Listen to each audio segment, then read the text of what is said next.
પાટણ નગરપાલિકાના 11 વોર્ડની ચૂંટણી માંગ વોર્ડ નંબર 10 માંથી સતત 3 વાર વિજેતા થયેલ પિનલબેન સોલંકીએ જીત બાદ વિસ્તારના તમામ મતદારોનો આભાર વ્યક્ત કર્યો હતો.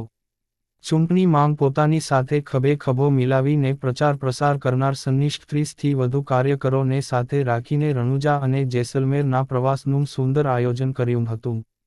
4 જેટલા ખાનગી વાહનો માંગ પિનલબેન સોલંકી તેમના પતિ અને સંનિષ્ઠ 30થી વધુ કાર્યકરો રામદેવપીરના દર્શનાર્થે પ્રસ્થાન થયા હતા. 3 દિવસના આ પ્રવાસ માંગ પ્રથમ દિવસે રામદેવપીરના દર્શન કરી ત્યારબાદ રાજસ્થાનના જેસલમેર ખાતે પહોંચશે અને ત્યાંના જોવાલાયક સ્થળો નિહાળશે.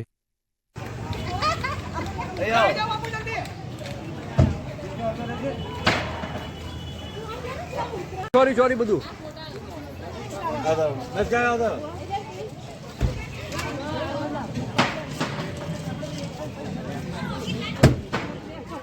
પછી બોલાવીએ તારા